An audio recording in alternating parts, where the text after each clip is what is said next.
Blessings, everyone. Good morning and welcome. I'm so thrilled to be with you here today. This topic is so juicy. It's so huge and metaphysically just steeped in all sorts of information that occurs in the invisible realms that often we're unaware of until we are aware of it. So welcome and thank you so much for joining. I see Will's here. Blessings. Thank you so much for saying hello in the comment box.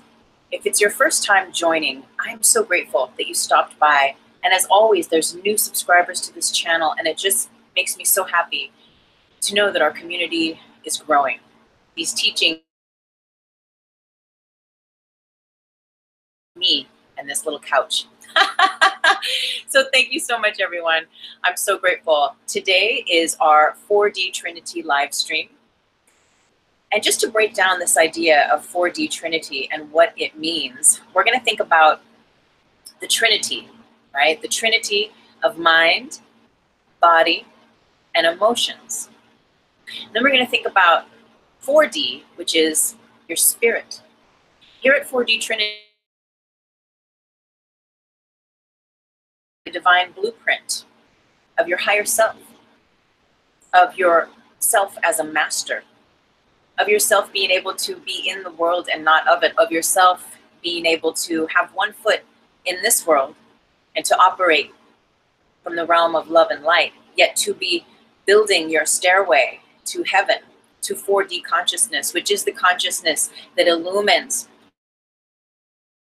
heart center. It is the consciousness and the feeling realization of oneness that we experience as we relax into healing our lives. We relax into our truth, our true selves. And so this is what we do here. Every week at 11 a.m. Pacific Standard Time, we go live. We have our little community, we do our talk, and there's a huge playlist. I think today is number 41. And I'm so grateful. So thank you so much for being here. If you are new to me and if you do resonate with these messages, please hit the subscribe button, give me a thumbs up, hit the bell. You'll be notified of further offerings I make here at the channel. And I have all sorts of juicy information down in the Show More box. My books are available. I have a couple books for free at Kindle and iBooks. And I have a couple books that you can purchase the same. And also my website. If you'd like to sign up for my monthly love letter, you can sign up right down below at my website and you will receive a copy of my book, The Higher Self, Blueprint of Mastery. I'm also on Instagram. All that stuff is down in the description box below. So we're going to go ahead and get started this morning. Cutting cords. A return to innocence. My goodness. That's pretty massive, isn't it? Cutting cords. Well, you know what I was guided to do, right? And what we've done, oh, the phone fell down. And what we've done before is I will look up just dictionary on Google. I will look up certain terms or words and we'll use that as a baseline to go from.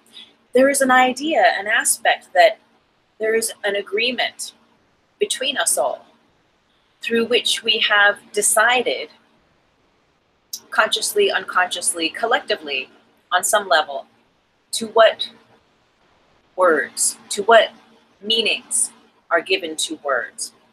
And as our collective shifts in our consciousness, in our awareness, those definitions shift. Yet I always find it is a very interesting place to begin. And what I think is also interesting is that I realized I've been preparing here this morning for 4 hours, yet I've still forgotten something. I want to go get our grid art, so I will be right back. Pardon me 1 second.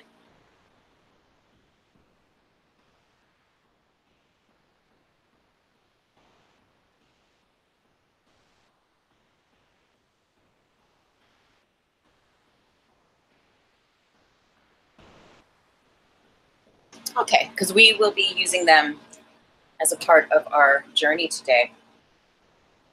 So yes, I like to look up these words and make an offering of them. So we're going to go in. I'm going to go on my phone. I just did a few screenshots and I want to share with you just to warm us up, to get us started this morning.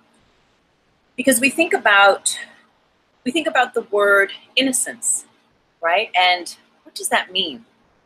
What does it really and truly mean?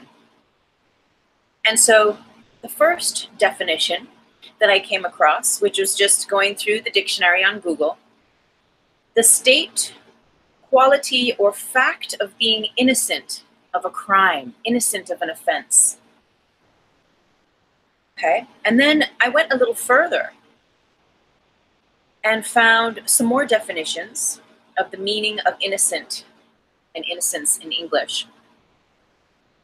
And on one hand, there is this level of lacking a sense of awareness, right? Where it's a nice way of saying maybe ignorant, right? They're innocent of what needs to occur in order to change their diet, in order to change their lifestyle. They are innocent. And on the other hand, we come back to this aspect that was alluded to in our first definition. And it's really beautiful. These definitions are really powerful because one of them says lacking intent or capacity to injure. Lacking intent. Lacking the intent or lacking the capacity to injure another or oneself. About something specified. So again, that brings us back to like, you're innocent. You don't know, right? You don't have the experience or the wisdom to understand this or that, right? Say. And then this one I thought was really powerful. Free from evil or guilt. Free from evil or guilt. The principle that is that one is innocent until proven guilty, right? And then again, as a noun, it says a person who lacks knowledge of evil.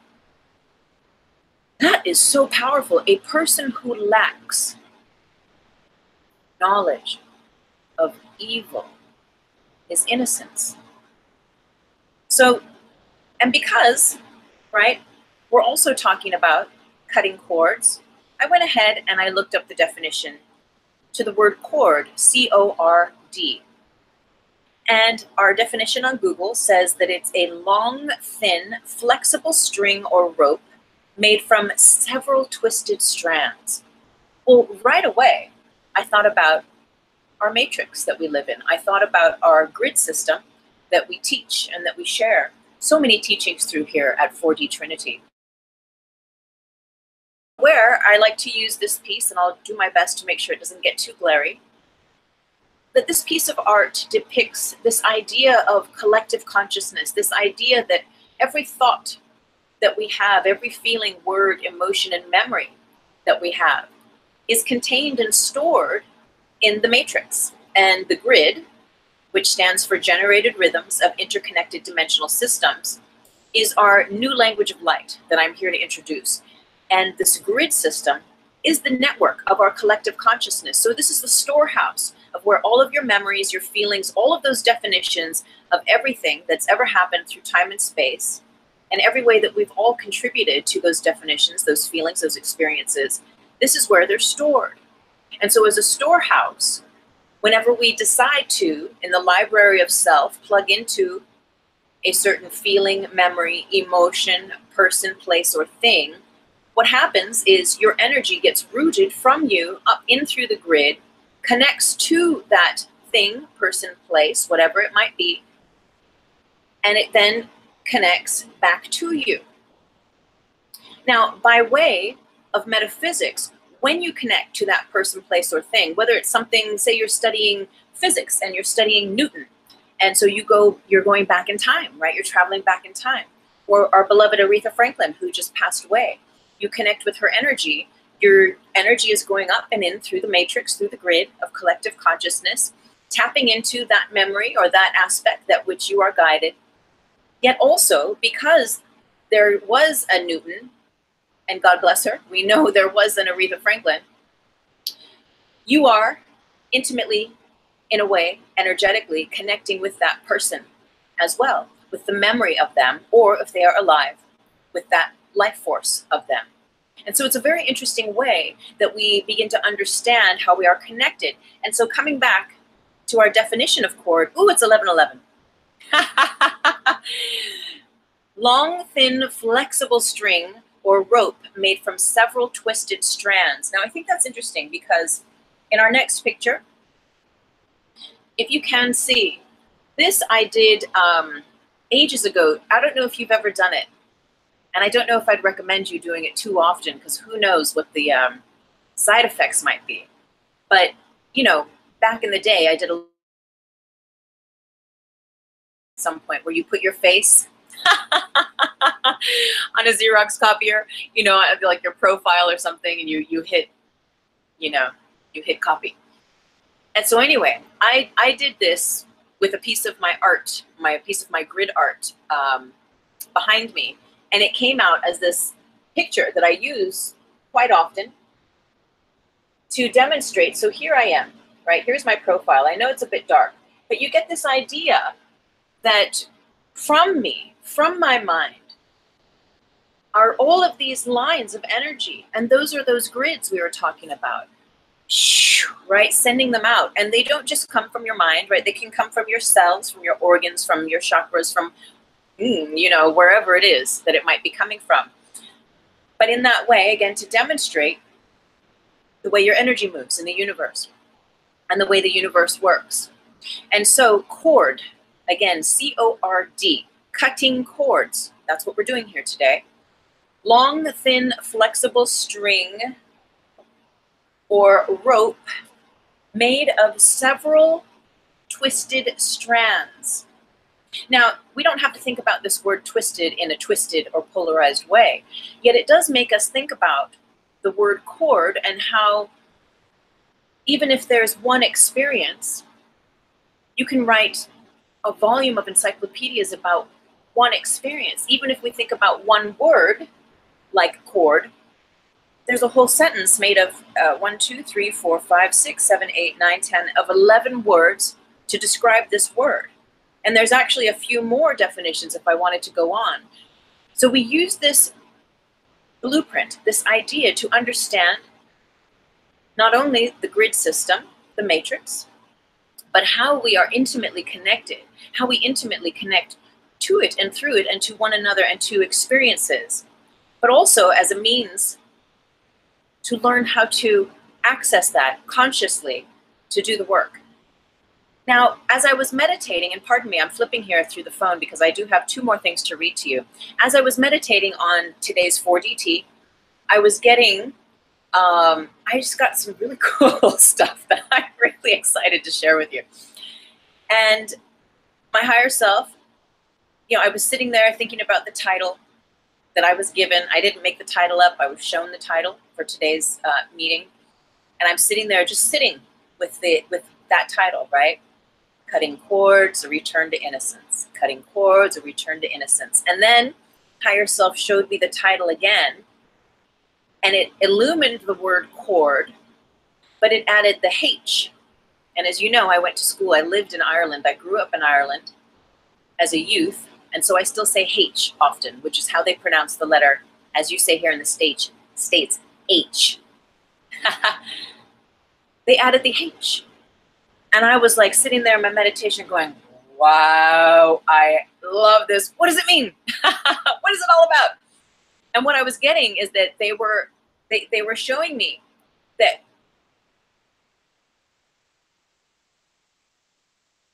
and not from a place of fear, out of seeking to heal, to create greater healing and harmony versus out of fear, out of vengeance, out of anything polarized, right? In shadow or out of fear. I mean, really, that's it, right? That when we do this stuff consciously and from a place of love, yes, brother, yes, cords, I know. It's so exciting.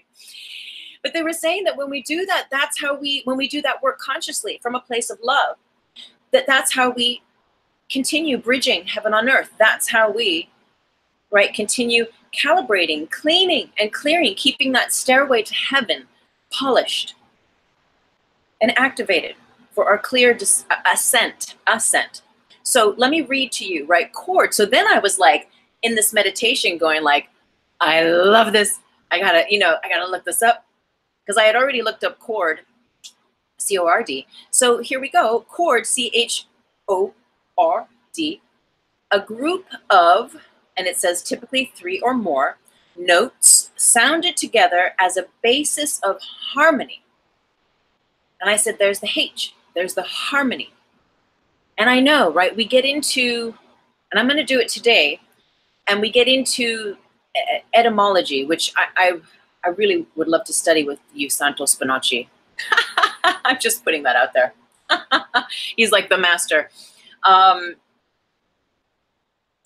do digress, though.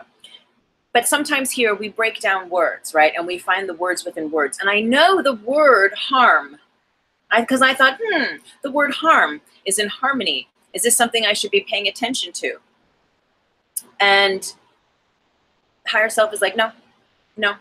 Because it is what it is, harmony, it transcends the harm. And then the higher self is like, now you got to look up harmony. So I'm like, okay. So harmony, the combination of simultaneously sounded musical notes to produce chords and chord progressions having a pleasing effect. Having a pleasing effect. So when we think about cutting chords, why would we ever want to cut chords with anyone? Well, we're going to talk about all that. Often people will come to me, clients, students, etc., and this will be a part of the work that I help walk them through so they can learn how to do it themselves. And often it's because there's been an emotional trauma, there's old memories, there's something weird, you know, that has been perpetrated or happened to them where they need to like cut the ties. Someone stole money from them, an ex-lover betrayed them, you know, whatever it might be. That there's all these different ways and reasons why someone would want to cut cords. And again, we're going to talk about that in a little while. Yet this idea that the combination of simultaneously sounded musical notes to produce chords and chord progressions, pleasing effect.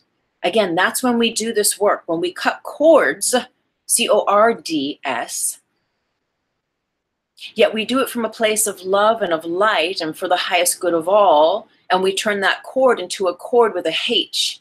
Hey, blessings, Venus in the first. Welcome. Thank you if you're in the car. I love how you can listen to this in your car. I love that. Thank you for tuning in.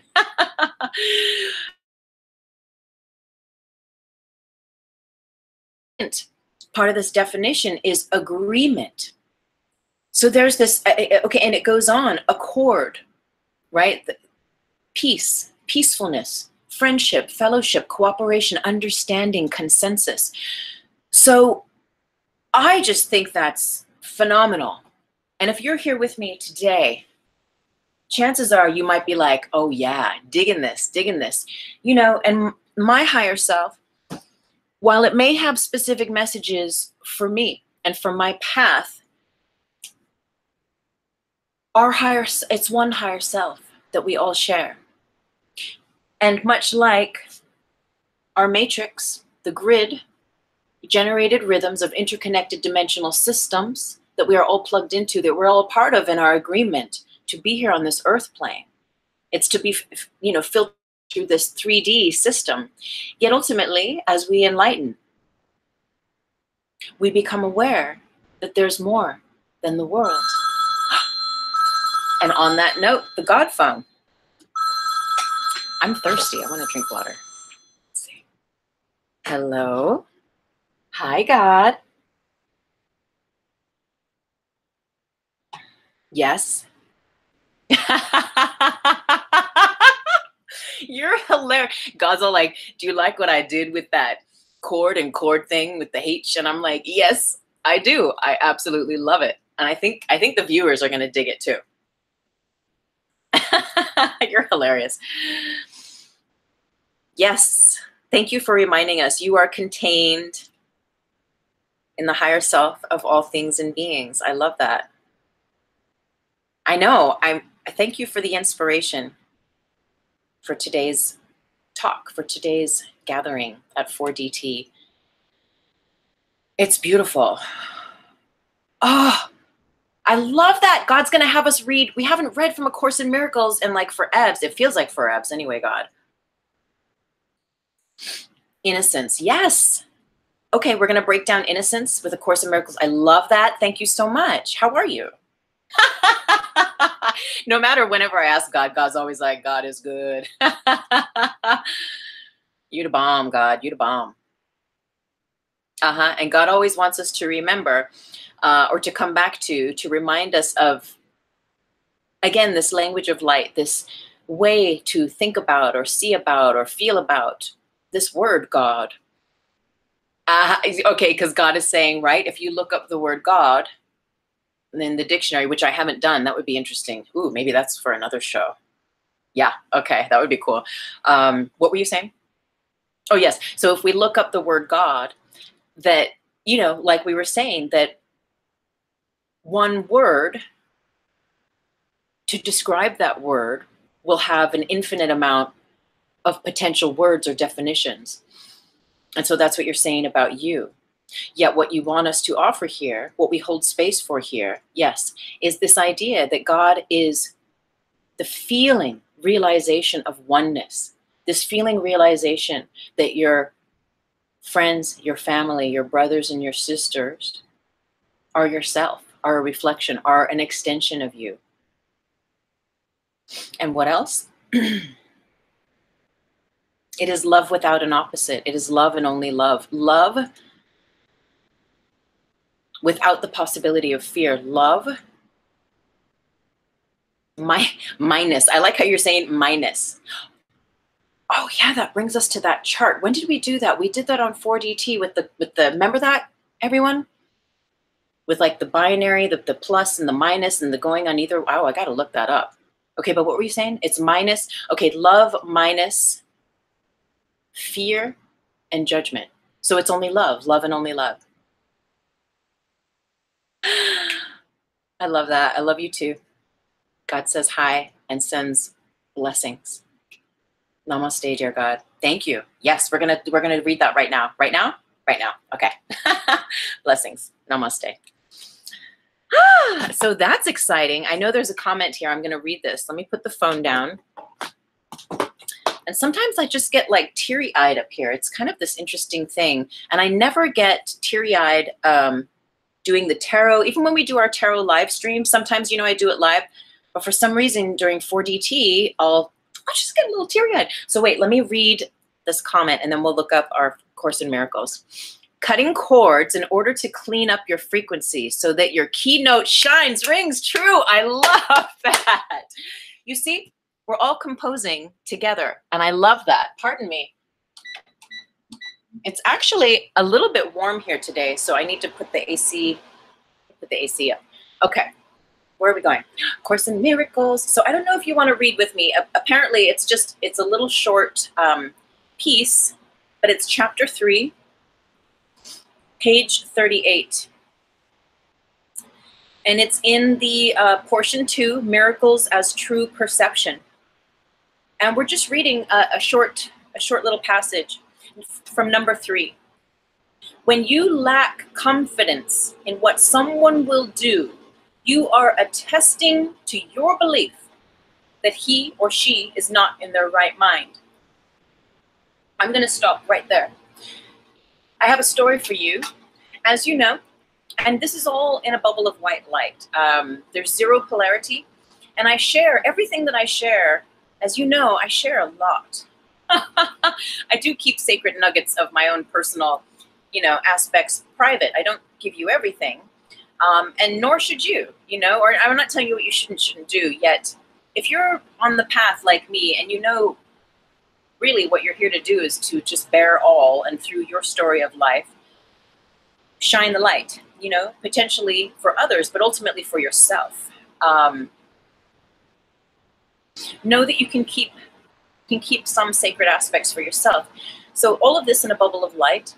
As you know, I mentioned several 4DTs ago that I have a very nice neighbor who began to give me gifts. And it started with one gift, and it was great. It's a lovely gift. And then after a while, there was another gift, and I was like, oh, okay. And then there was another gift, and then another gift, and another gift. And then the gifts started happening more and more and more and more, instead of it just being like a sporadic, because, you know, neighbors are cool. Well, hey, for Christmas, you definitely a card and a little box of cookies or chocolates, and you take care of each other, you look out for each other, and it's nice. It's a blessing, and I bless it, and I'm very, very grateful. I love my neighbors. I have only the nicest, kindest, light-filled neighbors that surround me always.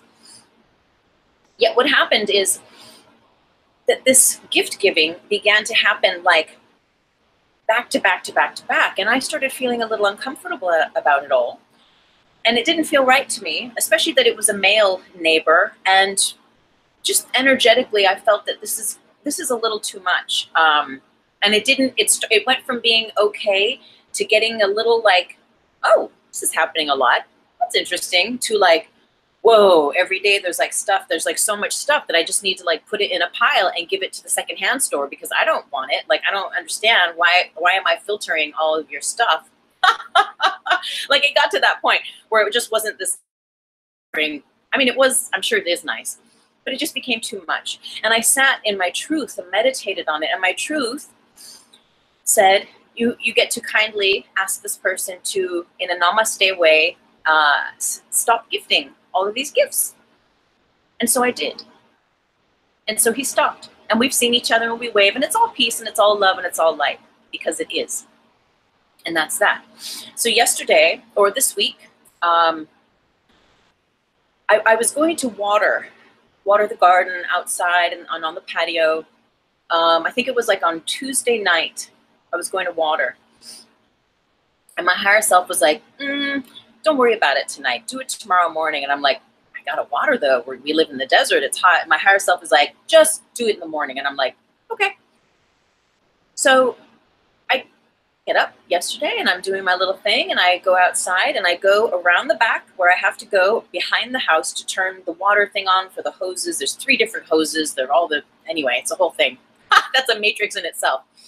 But I go out there, and usually I'm always out there in the dark, and there's this path of little stone steps. And believe me, this is all getting to our point here with this very first sentence. And it's very important to this cutting cords and to coming back to innocence, right? There's a point.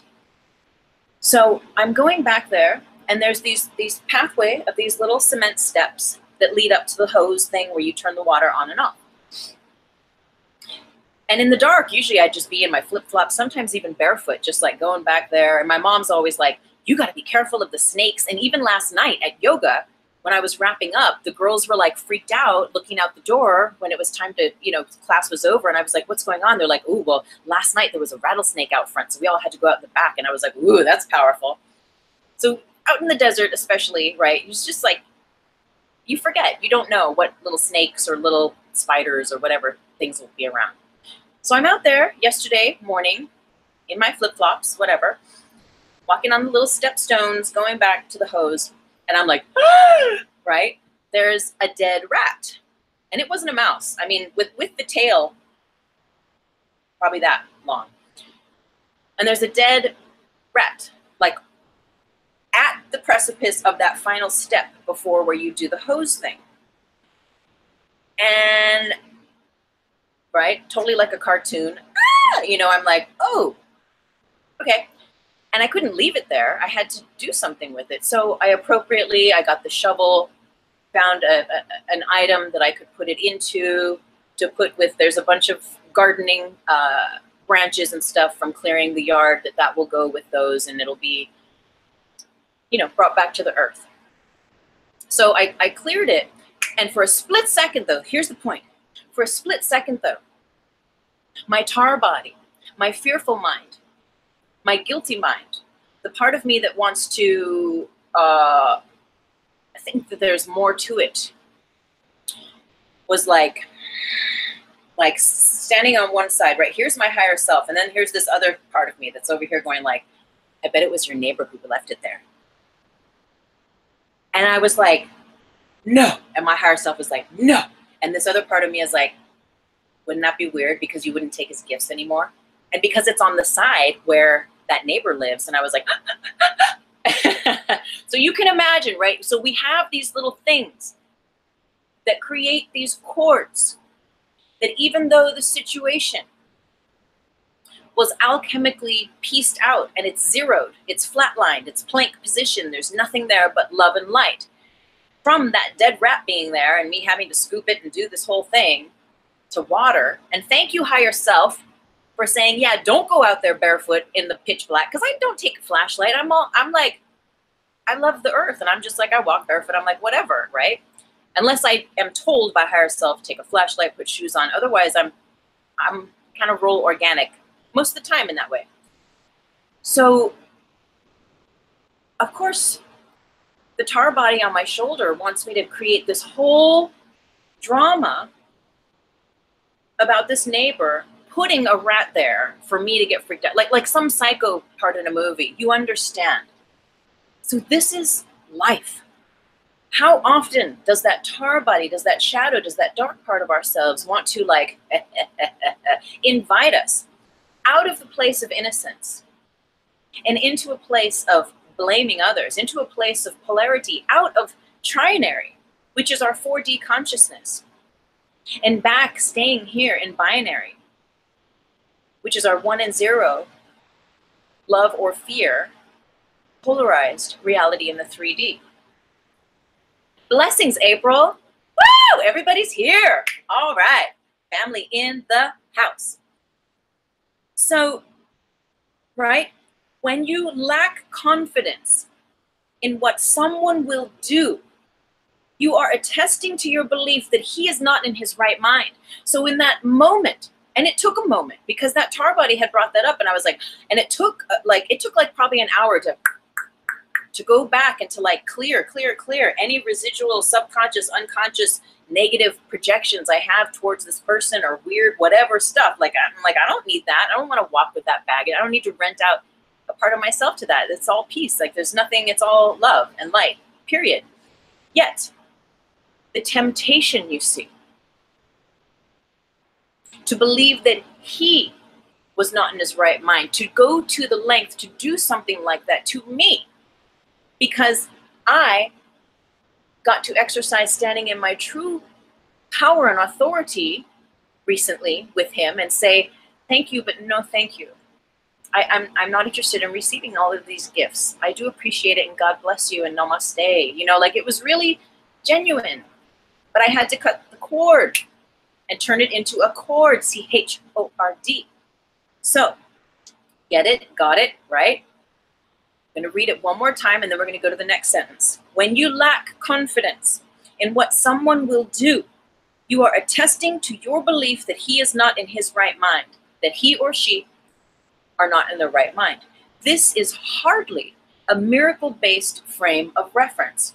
So A Course in Miracles is all about a mind training, training our minds to see love, to expect love, to place love, to be love, instead of fear. And really, it helps us to create our stairway to heaven. It helps us to metabolize these teachings, whether they're from me or from wherever you're guided to get them, but those teachings aligned with greater love and light, those teachings aligned with you being your true self and with you being free and sovereign and not bound to the polarized aspects of fear-based thinking as that's just what happens here in the 3D. There's nothing wrong, there's nothing bad. That's just a part of our training here. You know, it's like that's the preset you know, what download or software that we get when we're like, yeah, I'm going to be a body on the world, on this 3D, specifically this earth plane, this planet. Yeah, I'm going to forget that I know that love is the truth. And it's the joy of remembering it, not only individually, but together, right? That bridges us to heaven on earth, that bridges 4D consciousness. And that's how we create miracles. That is the miracle. Every time you choose love, every time you place love, you are creating the correct conditions for a miracle-based frame of reference for miracles to occur. So we're going to continue. It also has the disastrous effect. So again, when you lack confidence in what someone will do, and you don't believe that they're in their right mind, this is hardly a miracle-based frame of reference. It also has the disastrous effect of denying the power of the miracle. The miracle perceives synapse. And what does that mean? That means it is what it is. That dead rat is just a dead rat. Period. Don't add anything to it, Tuesday. It just is what it is. Remember, a bunny is just a bunny. That's for someone special out there. The miracle perceives everything as it is. If nothing but the truth exists, and what is the truth? What is the truth? Love. If nothing but the truth exists, right-minded seeing cannot see anything but perfection. When you really, like on purpose and devoted discipline, it's really a discipline. Changing those synapses, changing the grittery that you're plugged into from fear-based, lack-based, blame-based, shame-based, guilt-based, putting that guilt on others, all that stuff, the bitterness, the hatred, the jealousy, the insecurity, the whatever all that stuff is. It takes work, right? And some leaps and bounds happen quicker, and some it takes a learning curve or several years. And it's okay, it doesn't matter, as long as you're showing up when your heart tells you to show up and do the work. Choosing love, and we keep choosing love, then that's what is. The miracle perceives everything as it is. If nothing but the truth, love, exists, right-minded seeing, which is through the third eye, not through the physical eyes, cannot see anything but perfection. Do not suffer from distorted perception. Okay, God phone. Man. Okay, so that now, and we are only getting started, my dear. So we read our little definitions. And again, if you just joined, thank you so much for joining. Go back and watch the beginning if you just joined, because the beginning we just got started, and there's some really juicy, important baseline stuff that would behoove you to take that time to do that. So I do have notes. So the point is, and we're going to use the board, which I'm very excited about. The point is maintaining innocence through your ability to perceive the innocence of your brother and your sister. That's what keeps you in the love zone. That's what keeps you in the heart zone. That's what keeps you connected to your light sight, your heart and your third eye, seeing through the minutia, through the veils of, like that little devil on my shoulder that was like, yeah, I bet he did that just to fuck you up. It's like, no. If I'm going to go down that path, honey, then I'm going to be drowning in the grid. I'm going to be drowning in the matrix, and then I got fights to fight, and then I got to protect myself, and then I got to do all sorts of stuff. Now, granted, because all of that stuff did come up in that moment, I took a moment. After I scooped up the rat and I watered and I went back there to turn the hose back off, I stood. And it's interesting because that point where the rat was is a point where the back of all four houses meet. And I stood for a moment. And I called in the light, and I simply placed love there. I just restabilized, reaffirmed my belief, my knowingness that love is the truth in that very corner where that rat came to be. And that's all I did. And then turned off the water and moved on with my life, right? Let's check in and see who else is here. Oh my gosh. Okay, the whole tribe is here this morning. Tammy, April, Will, Venus in the First. This is awesome. Blessings, blessings, blessings. I'm so excited that you're all here, and I can't wait. How does it get better than this? This is so awesome. So again, cutting cords, right? We think about that, oh, it has to have been something awful that has happened in the past that we might want to cut cords. Yet, there is a cutting cords with all that is good and well as well. Because how does it get better than this? Again, there are unconscious, subconscious realms, stratas at work within us that we don't often realize until we maybe go on a medicine journey or do a breathwork workshop or go through a healing crisis, or deeply meditate on something, or really get into our journaling, and we start to go deeper and we're like, oh my gosh, I didn't even know that was in me. I didn't even know I was projecting that or hooked on that drama or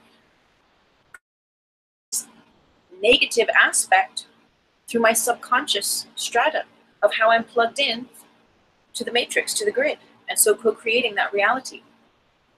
We don't know. But you see, this has been a great time. If you watch the tarots, I'll come back and I'll put a link up top here. Our weekly tarots have been off the chain. All about the dissolving, the dismantling of old memory through DNA, of our old wiring, right? We don't, those of us, and there's not a better than or worse than or judging of anything, but those of us on this consciousness train that are choosing, really disciplining love and light in our bodies and our minds and our emotions and our paths and with our families, our friends, our communities, our work, our creations, etc., etc. Again, our DNAs, right? Those ones that are ready to sleep, that are not in alignment with that love and that light constellation, are becoming dormant or just dissolving completely. Creating the correct conditions now for the junk DNA, that which has been thought to be the junk DNA, for your truth that has been hidden because all of the other stuff had to play out karmically or to whatever degree until you were ready, vibrationally, frequentially, until we were ready for the correct conditions to be created within our physical bodies, within our mental and emotional continuums, to meet spirit, to meet that perfection of the blueprint that we already are, individually and collectively. So now those junk DNAs, those ones that have been sleepy time, they are waking up. And I know you feel it. Because we are one, we are all connected. Woo!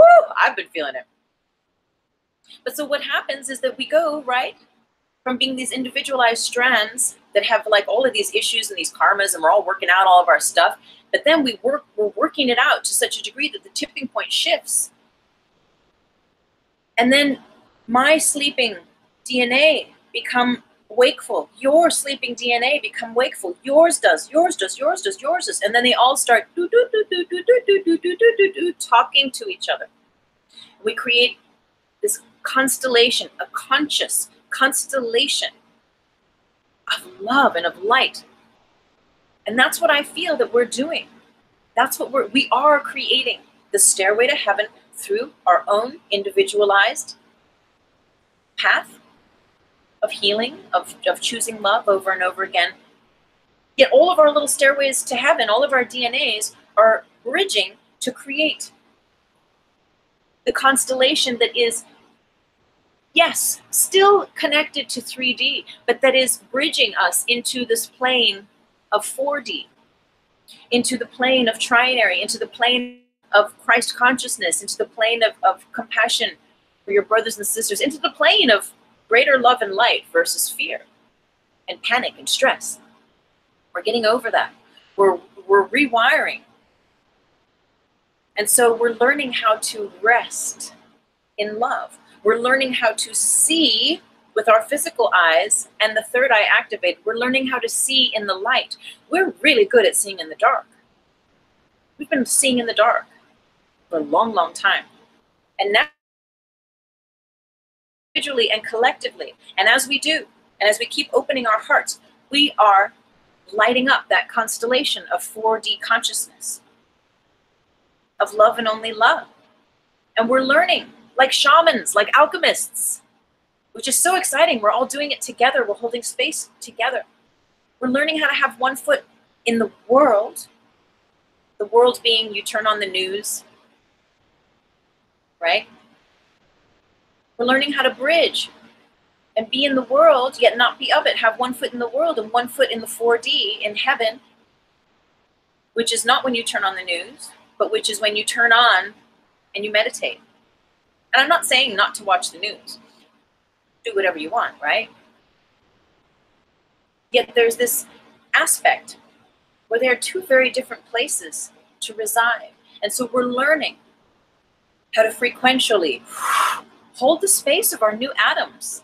I had a mega emotional shift this last weekend.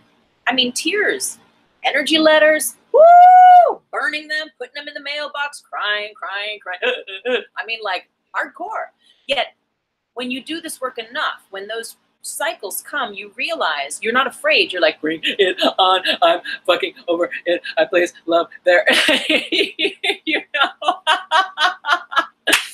You're like, just bring it on. I'm ready. I surrender. You surrender.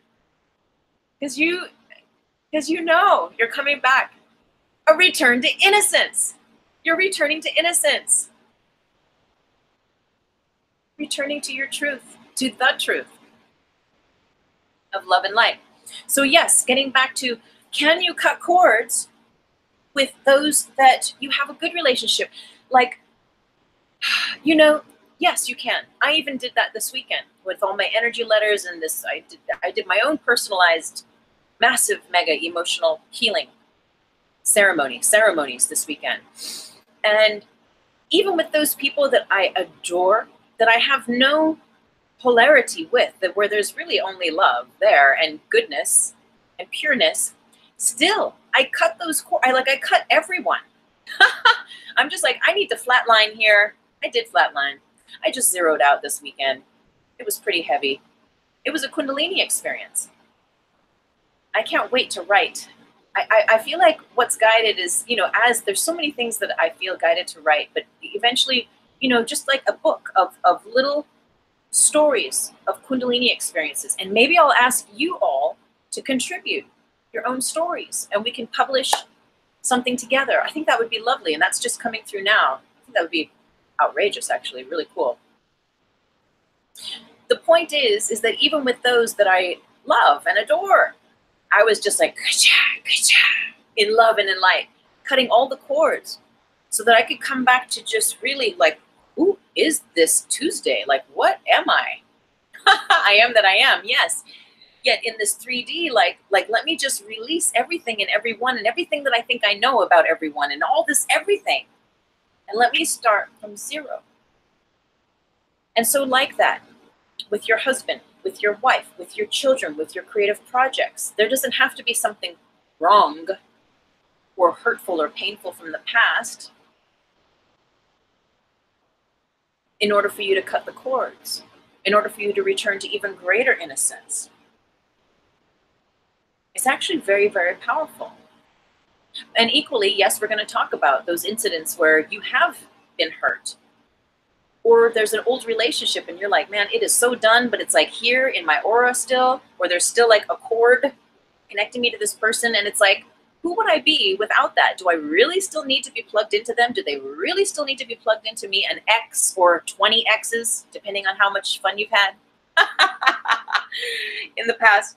You know, old jobs, old bosses, old teachers. I don't know, just everything. People, places, things. We're going to get into it.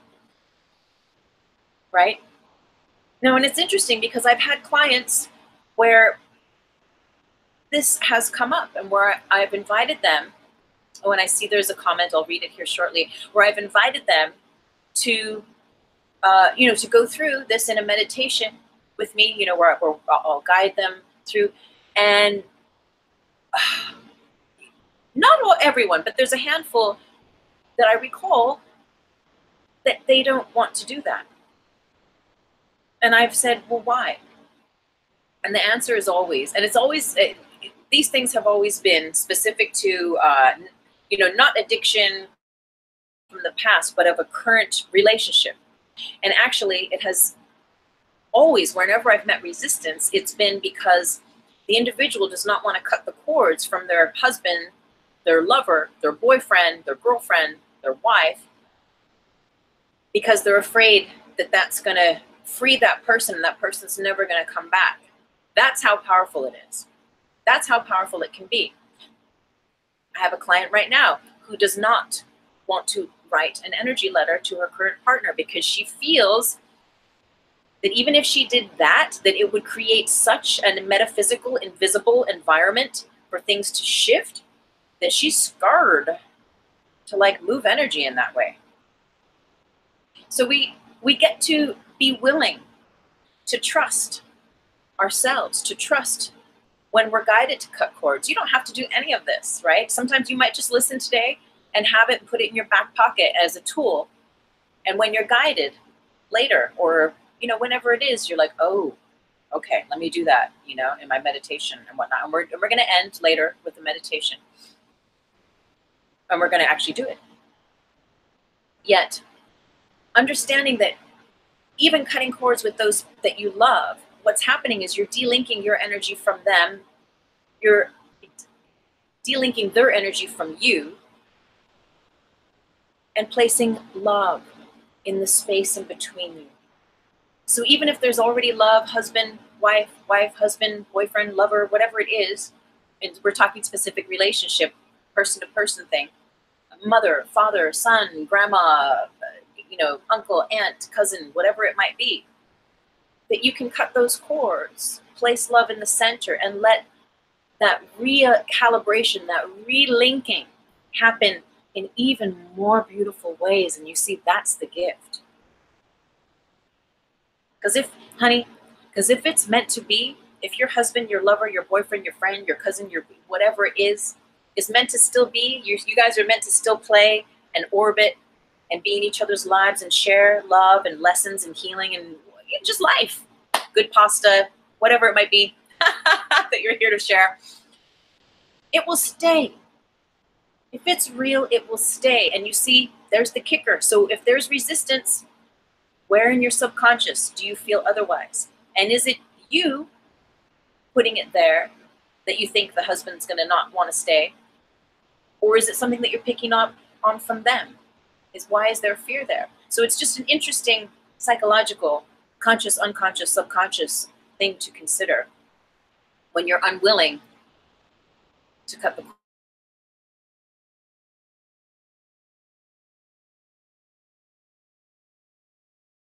more water. And we're going to start to talk here. So, got some notes. And we're going to talk about emotions. So remember last week, I was saying in the 4D Trinity, what was it? Or was it the vibrational alkalinity? Was that last week? I think it was last week, where we were saying that the higher self had said, ooh, they're not going to like this, or they're going to be challenged by this, which I know the higher self is just having fun. But that whole idea that your emotions are not real, right? Your emotions are not real. And why don't I come back later? And I still have to come back to this week's tarot and do the cards, the little links for this. But and I'll put a link to last week's 4D Trinity, vibrational alkalinity. It's really powerful. But there's this idea that your emotions are not real. Shock, horror. WTF, what do you mean my emotions aren't real? Well, higher self, the message was that your feelings are what is real. Your emotions, sure, they guide you. And isn't it interesting? We have an emotional body, an emotional continuum, a filter, a processing center for these aspects. This is how real it is for this 3D reality, is that we actually have a whole center, a whole processing center in our aura. But you know, and if you don't know, consider this, that your mind is really where all of your emotions come from. And there's this, and it gets interesting, right? Because then we're with this idea that the mind, that everything is mind, especially here in the 3D, in the binary, that everything is mind. And it's really learning, using our tools, doing our mind training, being aware of what we connect with and how that in turn connects and pipes back into us, vibration. And then we learn to master our minds. If you haven't read my book, The REIKI Apprentice, it's all about that. Link is down below in the Show More box. So last night, doing my notes for the show, I was getting these downloads. And we're supposed to talk about this, so we're going to talk about it. Okay, you say, I feel sad. Why do you feel the emotion of sadness? Because they hurt me, / said something hurtful. And every time I rerun the memory in my mind, I feel even more sadness. Okay, so you change the thought. Turn the chord, C-O-R-D, into a chord, to a harmonic alignment. So what 3 elements can you work into creating greater harmony in that memory, in that grid, in that chord, C-O-R-D, of thoughts? So we're going to keep going because we're going to come back here. Oh, there's a point here as well that higher self was saying that is very important, that you have to want to change it, right?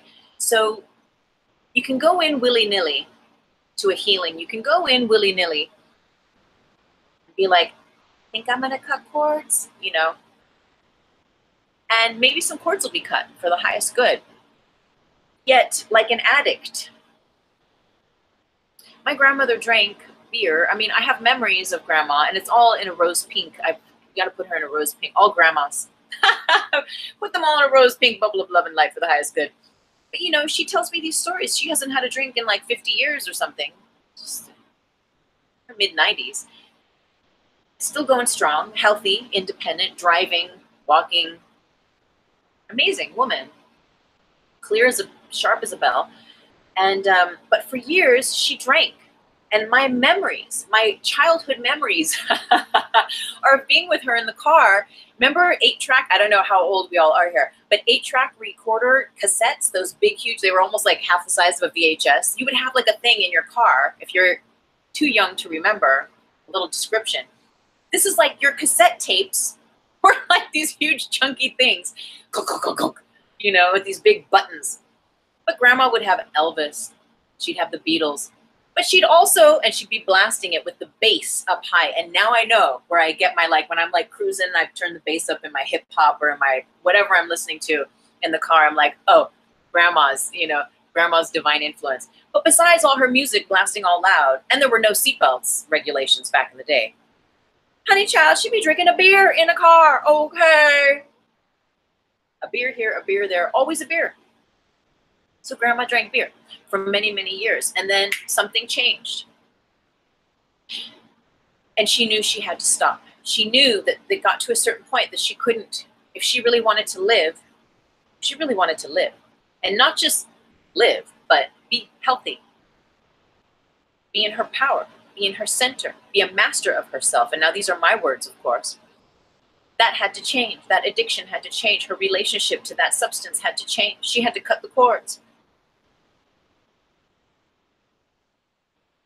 So the point that higher self was saying to make a note of is that you have to want to change it. And she says that to me whenever she tells me that story. And we talk about addiction or we talk about these things. She says, Mija, you or whoever it is, you have to want it. You know, because I know people that are heavily addicted to all sorts of things. And they go in and out of rehab repetitively. There's a story in my book, How to Manifest with the Law of Vibration, in Vibration Power. I forget what chapter it is. It's towards the end of the book. And this is someone I know who's like, was very, very wealthy. And I pray only greater wealth for this person, but also a wealth of love. Very powerful person in the movie industry, right? And in the Hollywood realm and all that stuff. Yet, is in and out of rehab constantly and doesn't have peace. And I mean, spending hundreds of thousands of dollars going in and out, in and out, in and out. As soon as they come out, within a week they're in. They go in for 6 months even. They come out, maybe they'll get 2 weeks of strength, being able to suspend their addiction. And then they go back in. And then they try this place, this detox. And so it's this cycle. And myself and my grandma often talk about this. And she's like, well, Mija, he obviously hasn't chosen. He hasn't like how she chose. See, and she knows that because she did it. So she can talk. And she's 93 years old. So the elders, she can, I'm like, speak it, grandma, speak it. But she's like, he has not chosen, like really chosen. He has not committed to healing his life, to facing his addiction, to change. He has not chosen that. So higher self saying you have to want to change it. The chord, you have to want to change the chord, the C-O-R-D to the C-H-O-R-D. And the tar body will want you to stay. And now granted, there are cycles. Again, there's timelines, there's other people involved, there's things, there's situations. I've talked very openly about my addiction here. I wasn't ready. I was still processing from my ex's suicide attempt. That took years and a lot of wine. My God. But there's cycles of healing. Yet there are certain vortex, there are certain openings at points where your higher self, your heart, love and light and divine synchronicity will open a way, will open a door and say, are you ready? Are you ready to make that change? And you can either say yes and be brave and have courage and go for it, or your tar body can see like, no kid, we're yet. Now I'm done. But I wasn't done yet. And so I kept drinking. And so I kept, the addiction, all that stuff. So there's cycles, but there's also the tar body, right? The pattern of that comfort, of that illusion of safety that addiction gives us. The numbing and the suspension of really having to face what's in there. Grandma knows that. So it's funny, right? So you have to want to change it, and the tar body will want you to stay. And the light body, this is funny how they said this last night, the light body will file its nails, standing by until we're ready. Because the light body understands, your higher self understands that it's not going to push you. It will tap you on the shoulder and it will open the door and say, you ready? You ready now? This is actually a good time. The stars are aligned, or the divine happenstance of things. Like I can see things you can't see. Are you ready? The opportunity will come. Just as you cycle, those opportunities will cycle. But the higher self, your higher self, your heart knows, and that it will be especially fantastic and powerful for you to really have a complete healing when you are ready, when you commit, when you change. And so with that, we don't judge this friend who's in and out of the detox. We don't judge. We hold space of the highest love and light. And we let it go. You can't force someone who's not ready to come out of an addiction to come out. You can have interventions, and which they've done over and over, you can do all that stuff, but it's when that person is ready and those stars align, and when their higher self is like, you ready? And they say yes, and they jump in, and then that's like the shift. So again, cutting cords, we get to be ready. So we're going to talk about this. We're going to look here for a minute. So if your emotions are not real and your feelings are real, let's just think about how this works. So first of all, let's think about when we talk about our feelings, right? I feel sad. I feel happy. I feel excited. I feel taken advantage of. I feel respected. I feel overwhelmed. I feel tired, upset, lonely. I feel empowered, strong, betrayed, right? What are all these things that we say about ourselves? I feel, fill in the blank. So these feelings, these things are feelings, right? Yet the emotions we attach to them, and believe me, they just gave me this download, wasn't it last week? So I'm still percolating with it. I'm still just with you. We're all getting it together. But they showed me this thing last night. I'm going to draw it. So we have the mind, the body, the emotions.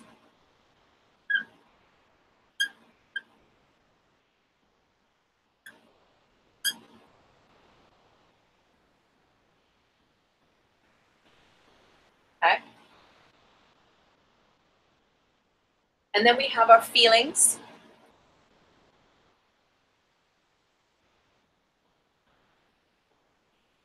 Or feeling. And then we have what it is possibly connected to, the person, the place, the thing.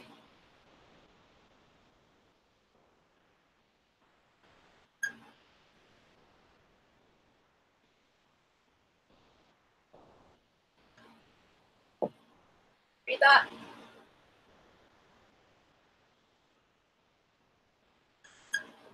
Okay.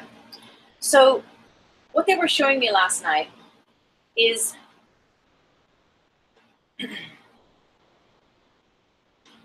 I get emotional, right? Think about when you've last, hey, blessings, Lachlan. Whoop, whoop. All right, we're all in the house today. I'm so very grateful. Blessings to every single person here. I'm so very grateful. So we think about, I get emotional when I think about that situation, right? So how many times have you heard yourself say that, or do you know someone who's maybe going through something? And we say those things, right?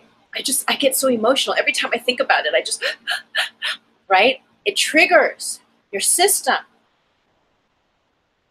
And equally, I remember a client saying to me, every time I think about that person, I get sick. Like they literally would feel their third chakra. And they'd feel the feeling that they expressed was disgust. Every time they thought about that person, where's our map? Right? That thought went from their mind out as a grid, as a thread, as a cord, C-O-R-D, into the matrix, into the grid system, the collective consciousness, connected to the grid, to the thread, to the cord, where everyone else has thought about someone and felt sick. And within that cord,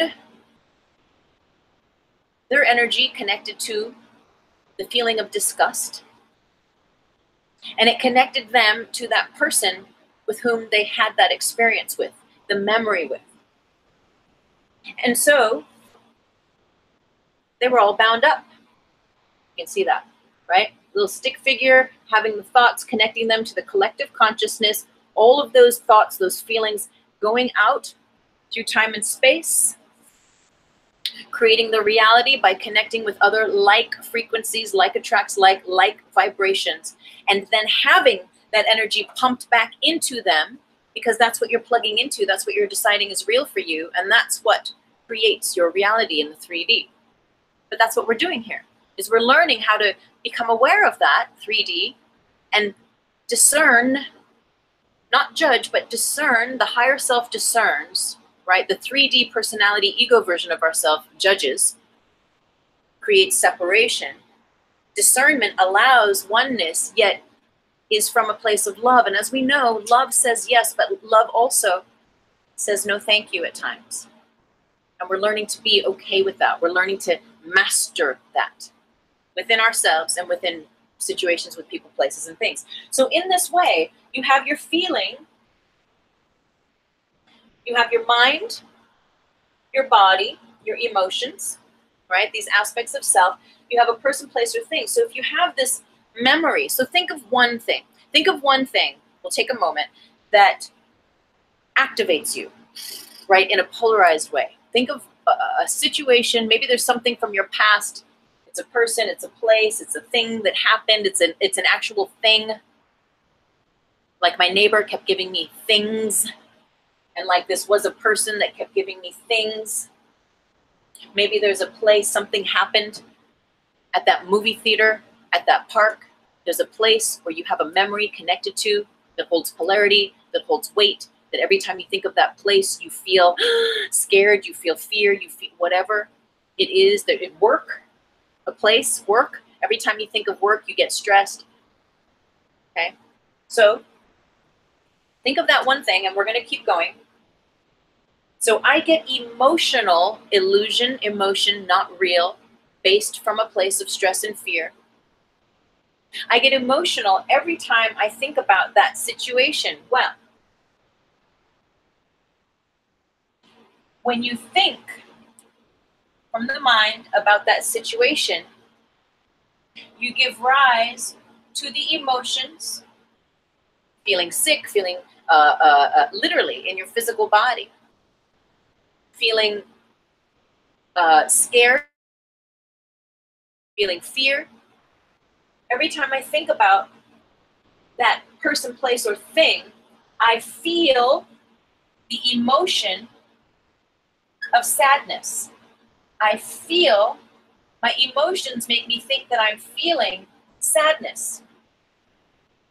But sadness is just an emotion. that connects me to this person, that then is connected to me and my mind into my emotions. And because I'm actually having a visceral feeling, a reality experience about what I believe to be true about this situation, it's affecting my body. I'm actually feeling it in my third chakra. I'm actually feeling it as fear in my second chakra, or in my throat. My throat gets all closed up, right? Whatever it could be. And so your mind feeds your emotions, which is not real.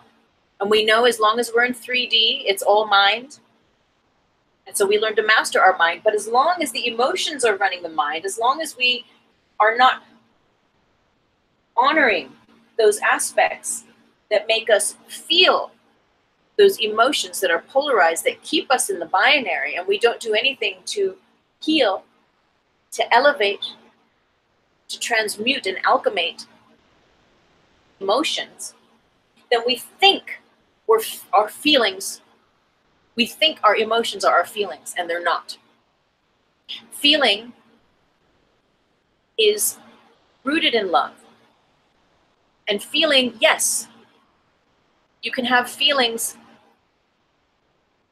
that are going to, again, like love, say yes or no thank you. But ultimately that no thank you is what's going to help you reroute how you're thinking about something. And it's going to help your system reroute how you're feeling about that person, place, or thing, which is going to help to clear this triangulation of what's coming up in your body as stress, as what's coming up in your body as fear. It's memory also, which is mind. Yeah, absolutely, Lachlan. Absolutely. And we've been doing a lot of that. We've been doing a lot of that, clearing of the cellular memory. And that's exactly what happens. Thank you, Lachlan. That's exactly what happens when we do this work, when we cut the cords. Because all of this stuff, this is the library, this is the information, this is, again, the container, the storage house of the collective consciousness, the grid, generated rhythms of interconnected dimensional systems. And when we clear and we cut those cords, and we clear all the ways of this system happening, where every time I think about this person, I feel this emotion, which makes my body get hives, which makes, I work with a lot of clients who have physical ailments. And there's always emotional stress underneath it, always. I've never met anyone who I've worked with who is at peace, who has nothing to clear up and to clean up or to heal or to forgive without some kind of ailment stuff going on. And sometimes it's subconscious, it's unconscious, and it's not right or wrong or good or bad. We're here, this is what we do here. It's not like you're supposed to be like never, never get the sniffles or never sprain an ankle or never, whatever. It's like, this is, we're learning. We're babies. We're learning, right? How to master this. And sometimes we bump, right? We go over a bump. But we learn we can use that opportunity to come into greater love and light. When, we're going to erase this,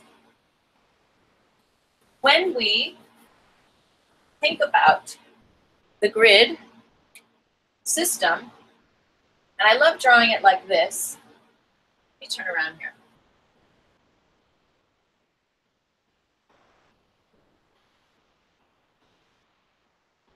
Right, in a very simplified way. See that? So this is this. Just imagine, right? The grid. Here are you. And here's this other person. Yes, it can be a place or a thing. But say here's this other person that you have this issue with. Right? When you think about that situation, you connect into the collective consciousness, into that memory, into that storage house, that bank of information that is individual to you, but that also holds, because remember, a cord. Ooh, somebody texted. Let's just look at this one more time. This definition of cord, C-O-R-D, a long, thin, flexible string or rope made from several twisted strands. So it's not just your strand of your fear, of your hurt, of your pain, of your disgust, but it's everyone who has ever had that like experience. This is where the memory is stored. And really, we can go deeper into that, but for now, to keep it very simple. So when you think about that situation in your past that has yet to be healed, you're connecting to that memory in the grid, but you're also connecting to that person through the grid. You're also connecting to that person energetically in the physical, the invisible physical, and through the 3D matrix in the invisible. And so every time you think of this person, you're connecting to them and to that experience of the past. And the past, not real.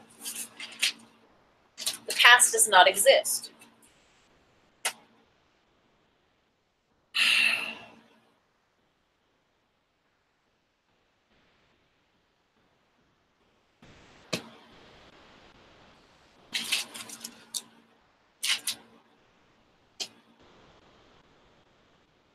And so when we cut cords and we place love there and we allow love, which we call here, which I teach, is the quantum organizer. The quantum organizer does the work for us. And I'm just going to take a sidestep here because I was listening to, as some of you know, I work with the violet flame all the time. And I think I think next week we're going to talk about the violet flame. Because it's been like on the back burner list for a long time, but I think it's time to just dip in and go there a little bit. So anyway, the other night I'm like, ooh, I have like one specific violet flame meditation that I love, that I'll come back. And I know I still need to go back to last week's 4DT and put the link for Dave Wilcock. I will do that today. I will do that. He gave an amazing presentation out here in the desert. And I promised I would, so I will. And later I'll come back and I'll put a link to this amazing violet flame meditation. But the point is, it's very important. Allowing love to do the work, allowing these frequencies to do the work for us. And yes, there's certain levels of this work that we learn. We learn how to be a warrior, right? To face our shadows, to face our fears down, to stand up to the bully that is the tar body that we all walk with, to stand up to our shadow, to alchemate it. And sometimes you got to get gnarly up in there. Sometimes you got to be your badass ninja warrior self. And to that effect, where the Bible might say, and I'm not a Bible person, so I don't know, so please forgive me if I get this wrong, but there's that thing of like, get thee behind me. Sometimes we need to stand up to our own shadow in that way and be like, you will not cross this line. You know, you got to be a fucking badass and you got to mean it. And sometimes you raise your voice and sometimes you're just like, you just whisper it. But that feeling of unfuckable with ability is there. And you start to build that. So the point, anyway, is that I'm like, oh, this is interesting. There's this lady, I don't know who she is, you know, YouTube, we're all YouTubers. And there's like this guided violet flame meditation. I'm like, oh, I'm going to try something new. I'll try this. So the first 5 minutes were just like ding, ding, ding, the nice ding, ding music. I'm all chilling, doing my Reiki, just like listening to her words. And it's really beautiful. And then she says, and then it starts getting kind of deep and heavy. And like she goes from having her ding, ding voice. If you're like a yoga teacher or a meditation teacher or anyone holding space, you know, or a counselor or something, you know, there's like these different tones. And even if you watch Marianne Williamson, I think a bunch of us do, when she does her meditations, it's like you drop into a different tone, right? And then she'll be talking about politics. And then she gets like it's a very different tone. And you know, we all do it. But anyway, so this lady's tone was going from that soft, soft, soft into like this hard, hard, hard. And it became very sharp. And at a certain point, she had us going within our bodies, which was so much fun. It was lovely. she started having us, and I had to then like unplug from doing the meditation to just listening for a minute, because she's like, now command the violet flame to do X, Y, Z. And I was like, excuse me, I don't think so. Like, that does not resonate with me. She's like, you must command the violet flame and tell it what to do and where to go. And I was like, and I stop. And I don't do the thumbs down thing on YouTube. I don't, leave a comment of like, nah, nah, nah. Like, I was just like, I'm out, drop the mic. The point is that love is the quantum equalizer. All things rooted in love. That is my belief and my knowledge that the violet flame is a part of that, an extension, a different fractal of love. Honey, it knows what to do and where to go. It's like Reiki. It's like going in there, and some of us are Reiki masters, Reiki practitioners here today. That's like going in. We know, well, the way I teach, the way I was taught, is deeply rooted in the old school traditional, I will use the word mysticism. It's the natural healing process that occurs when we get out of the way. And we simply are the channel and the conduit for life force, for that love to channel through us. And we're not saying, okay, Reiki, now you better go into that big toe because there's some issues there. And I think they need some in the shoulder, and Reiki, I command you. Can you imagine my Reiki family? Doesn't that just feel like, so anyway, that's how I felt with this lady in the meditation, which started lovely. And then I was like, ooh, girl, not my vibe. Maybe it's for someone else, but it's okay. If you're going to command anything, you command your mind, you master your mind. And if you're going to make commandments like that, that's the kind of thing that you use with the tar body. Get thee behind me, where you're using your love and your light, your power of truth, to say this is not my reality. You will not, like that's a different thing. But to tell the violet flame where to go and what to do, I just, anyway. So, honey child, I don't know, we all come from different schools, but to me, that's impeccability. To me, as the master that I am, that is the absolute resonance of truth. That is, you get out of the way and you allow love, you allow the highest good. You don't try to control the situation or the outcomes. And I think maybe when we're younger, at our learning curve, we get very excited, our psychic abilities ramp up, and and it's a lot of energy. And unless, and I'm not judging, but unless we have a teacher that has been taught in that way as well, that has a lot to do with it, right? They're going to show us one way or another or a different way. And they're all ways, and eventually always bring us back to love if we allow. And so when we cut cords, let us be on standby and aware that what we're doing is we're cutting the cords and we're placing love there. And what happens is you,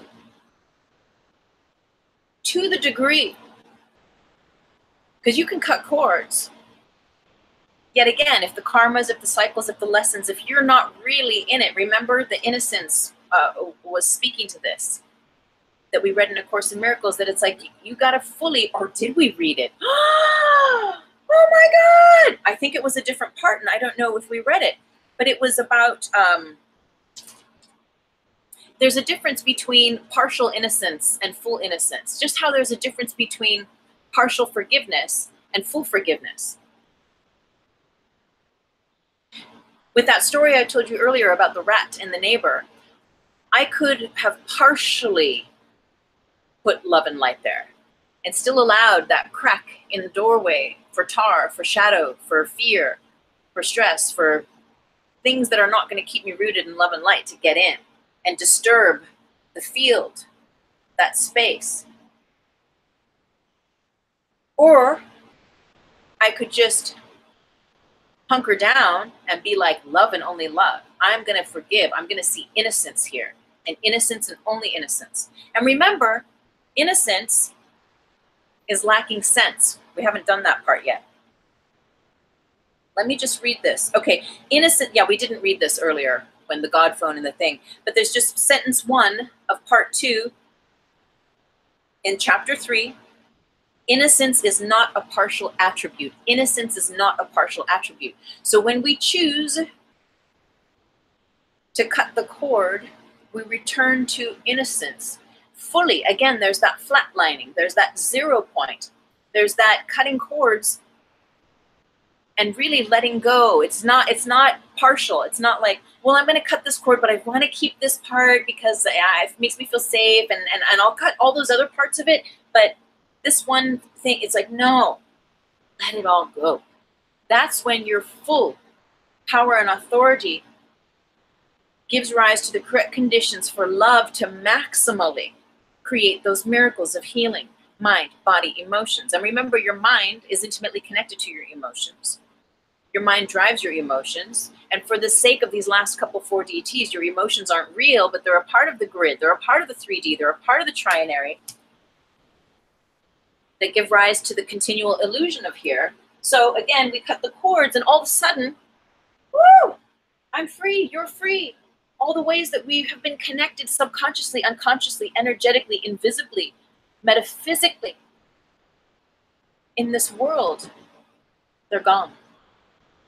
They're gone. And to the degree, and sometimes I know I had an ex-boyfriend. Oh dear. We were only together not even 2 years. Do you know it took 2 years after that to cut those cords? I see there's comments. I'll hop on here.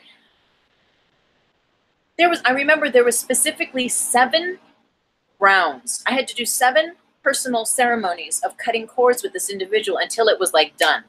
So sometimes it's like that. There's fractals, just like your crystal. There's fractals, there's sides, there's facets. Not to say that it can't all happen like that.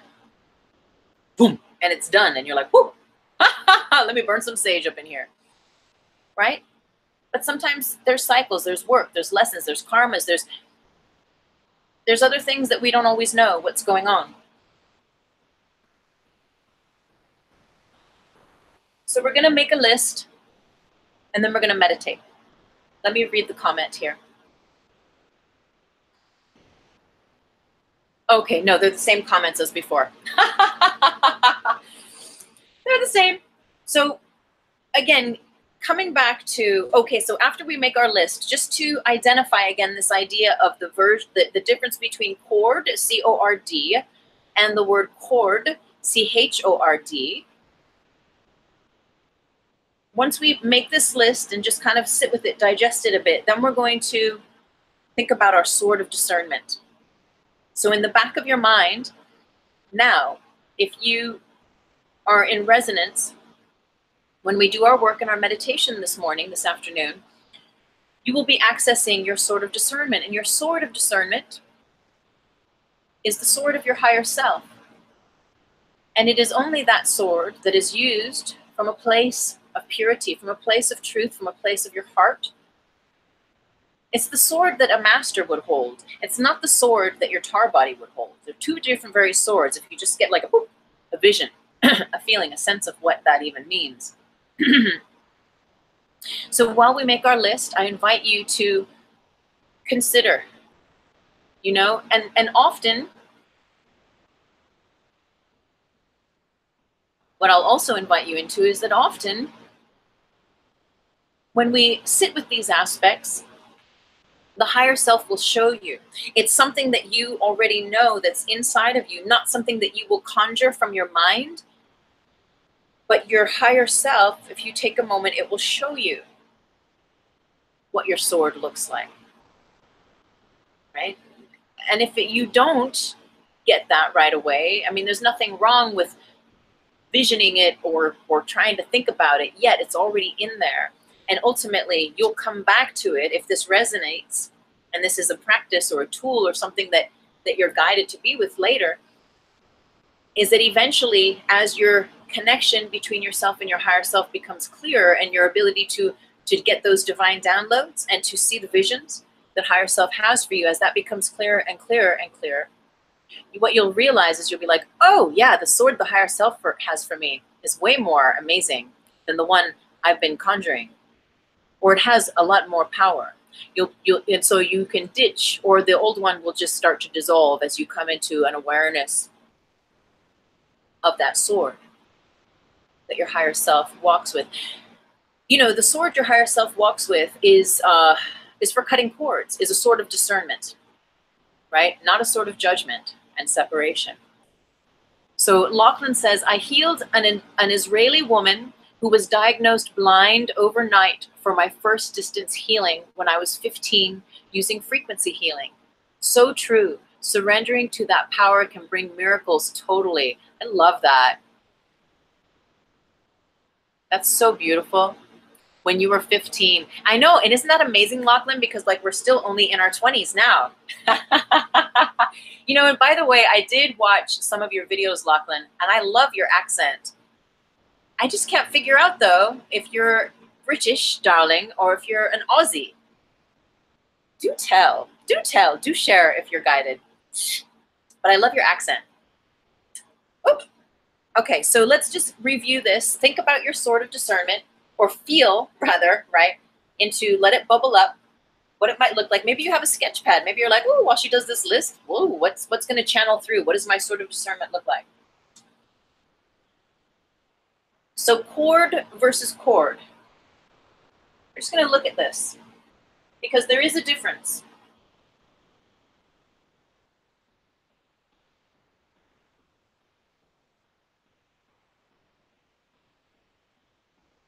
And we already went through the difference between cord and cord. Again, if you're just joining us, at the very beginning of this video, you might want to go back and have a look because it's really fucking amazing.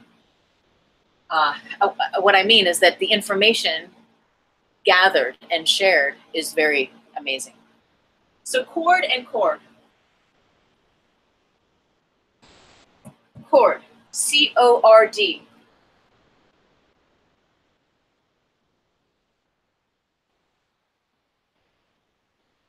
Threads, ties.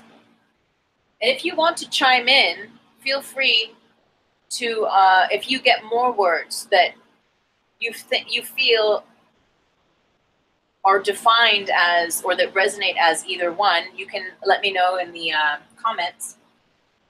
But these are what came last night.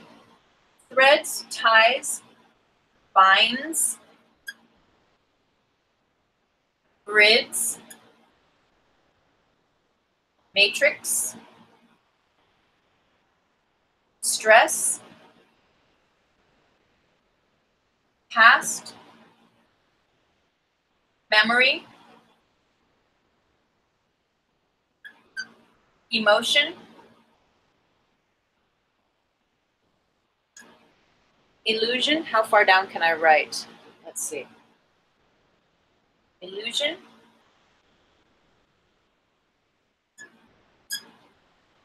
(3D), which what we teach here is binary.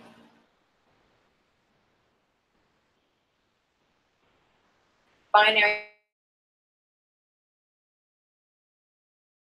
What I see and what you see, I don't know how far down. Okay, good, it's getting it. Okay, so cord, we think about that, right? Threads, ties, binds, grids, matrix, stress, past, memory, emotion, illusion, 3D, the binary system. When we go to cord, the words that were given last night by higher self, harmonic, convergence,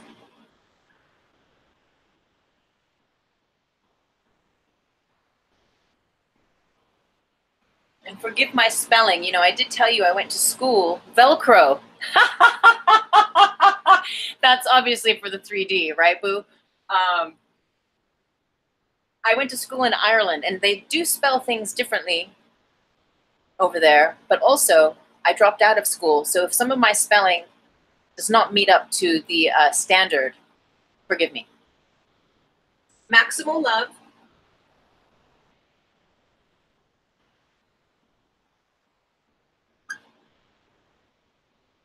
highest good,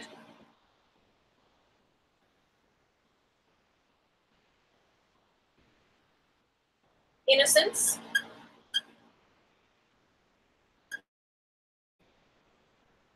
forgiveness,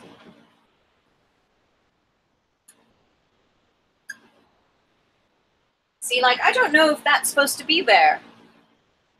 I don't know. Peace,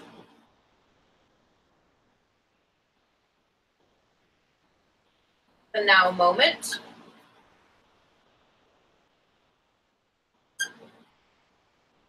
feeling realization,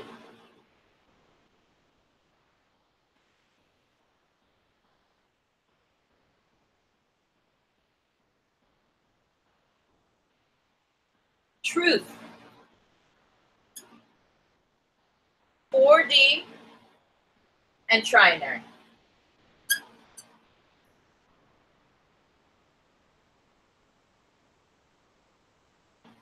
So I love that Velcro. Okay, we're going to write it down.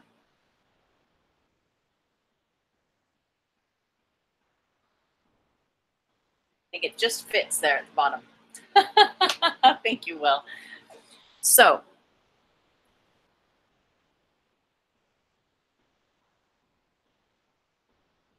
in today's meditation, we're going to prepare here. Shortly, we're going to do our meditation, and we're going to cut cords.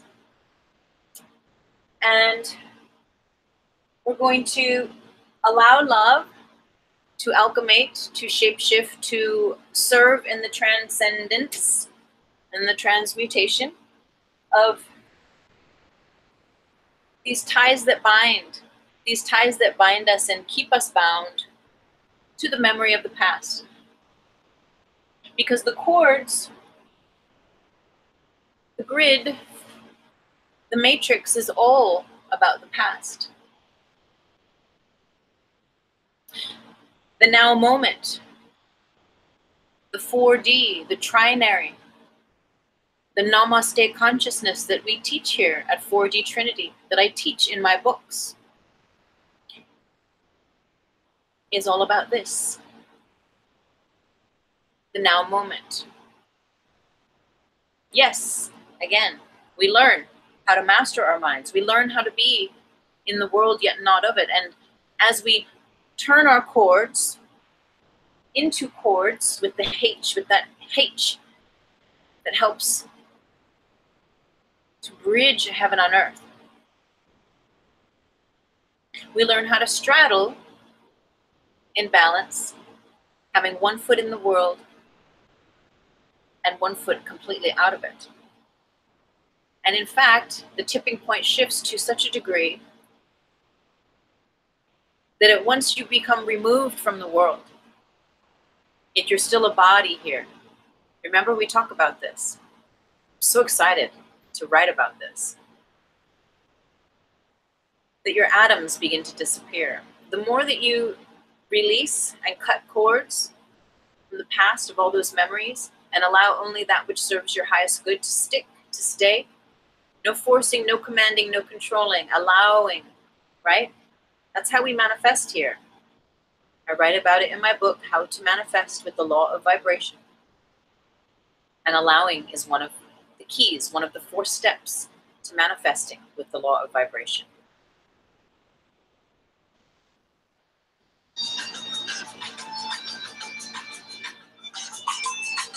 I love that.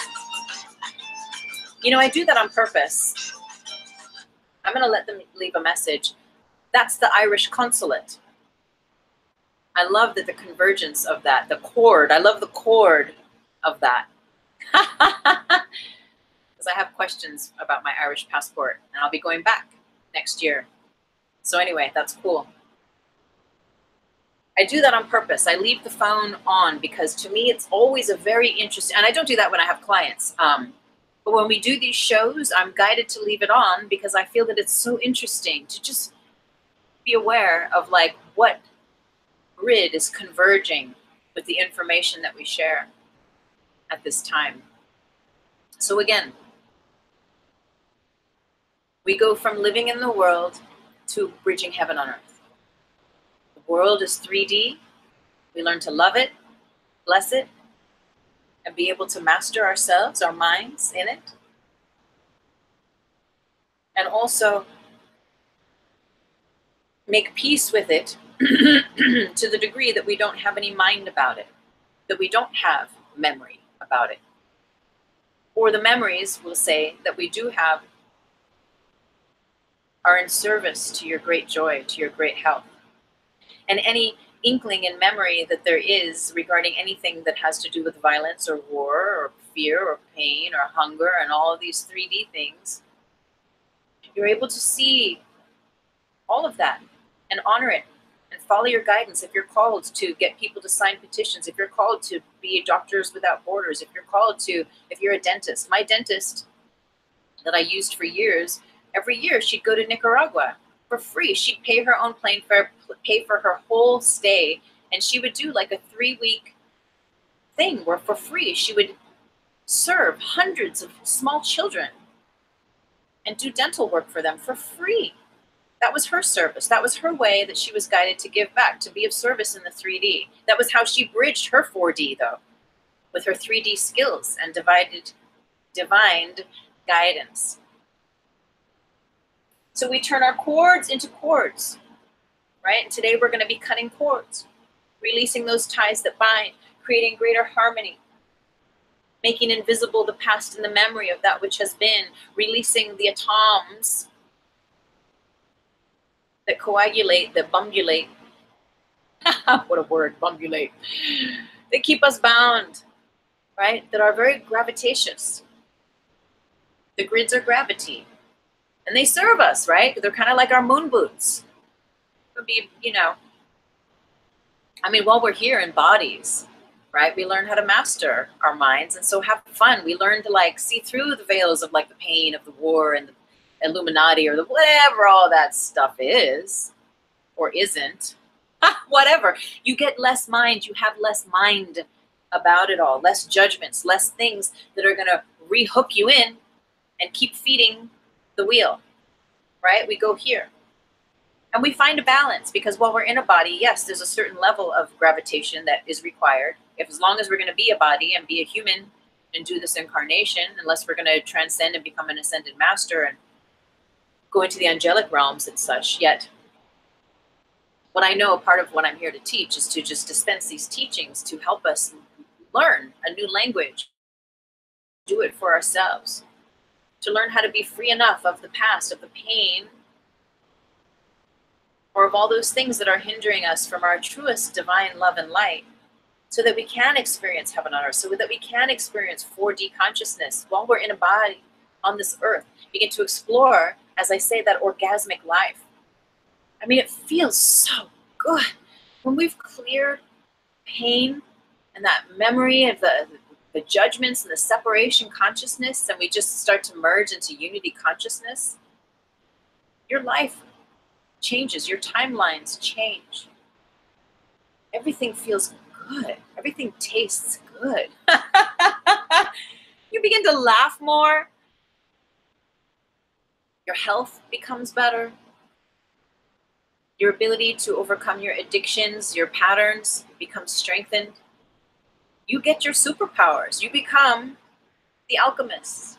You become the master. You become, you know, you learn, you go in as a warrior often. As I did, read my book, The Reiki Apprentice, full-on warrior. But there's a certain point, you see, when you've warred and you've warred and you've worn yourself out from warring, holding those shields and pushing back and always thinking that there's something going to be around the corner that you're going to have to not use your sword of discernment, but your fear sword, your tar body sword. On standby for who's going to fuck with you next, or what could go wrong next, or what you're going to have to deal with next, because you're in it, and I get it. That's the war zone. Yet, as we do that work, and we keep choosing love in that work, and the fear begins to dissolve, those atoms, those grids, we become unconnected to them. We become lighter and brighter, and there's more light. We begin to see again in the light. see and feel and exchange greater love and greater light, well, everything changes. And then there's a certain point that you will come to where you realize you can put your shield down. You can put your fear sword down. And as Marianne Williamson says, you can be as Jesus Christ, where you stand with arms open, not crossed, palms open. There's nothing to defend. There's nothing to fear. And you know that because you've faced it all within yourself. You're unfuckable with in the most beautiful, brightest, powerful ways, my friends. And if that's a journey that you're interested on going in, I'm here. Here for you. That's primarily the work I do with people. It says yoga teacher, it says Reiki master, it says spiritual counseling, right? On my brochure, on my business cards or whatever. Yet ultimately, that's what we're doing. So, with that, I wonder if your sword revealed itself, your sword of discernment. We did this last week, and I'm guided to do it again, is to play this music in the background. And I'm going to put it up. You know, if you're familiar or if you're new, I have an account on SoundCloud. There's a link through my website, and there's a whole bunch of music for years, for 20 plus years, for long, really, even longer. Whenever I go back and I say like how many years, you know, things are, experiences, there's that whole thing about a lady should never say her age, but I'm like, honey, I'm like so old. You know, in lifetimes and in just all that it doesn't even matter, right? Time doesn't even exist. But anyway, I made music for a long, long, long time in my life. And so there's some of those tracks there you can listen to. There's a bunch of the guided meditations, the Merkaba meditation, other guided meditations there. And anyway, I'm going to put this up there soon. And I'll put a link in my love letter. If you enjoy this information, if you're here hanging out in the wings and just like watching the show, subscribe, hit the thumbs up. I'm so very grateful. Share it, you know, post about it on your social media, share these teachings, and spread the word as you're guided, And sign up for my monthly love letter. I send it out just once a month from my website, TuesdayMayThomas.com. All the links are down below. And you get to get information about my my blogs, my books. So all of that's leading us up into this music. Pardon me. I'm going to turn that AC unit off. And I can't wait because the spring is coming. Or rather, the fall is coming. They both feel the same to me. I love them. And so soon I'm not going to have that loud AC unit on in the background, and I can just resume my sultry meditation voice for these.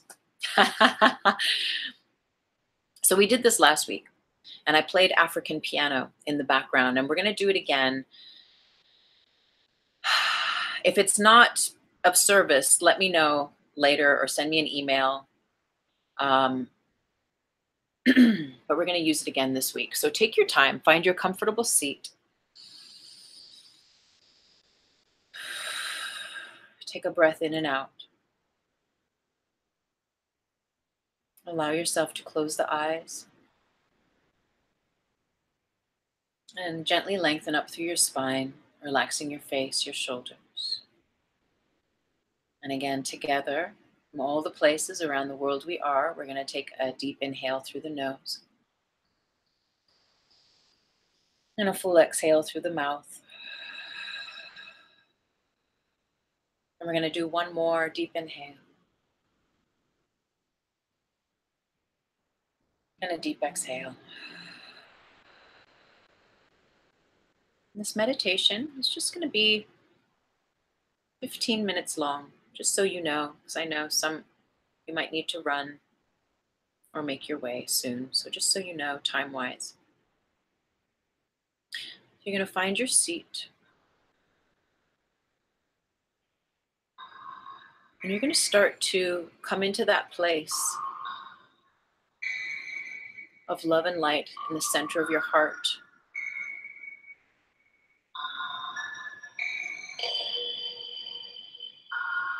And from that place, that center of love and light in your heart, feel yourself connecting directly to your higher self.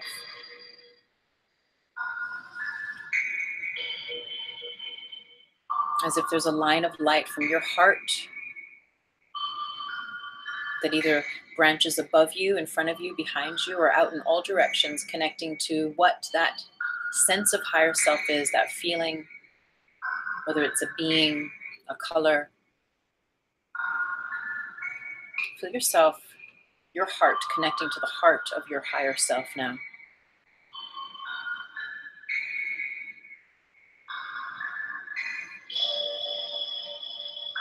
And imagine your higher self is now handing you your sword of discernment. Observe this sword as you take it into your hands. Observe this sword of discernment and notice what the handle looks like. How long, how heavy, what shape the sword is.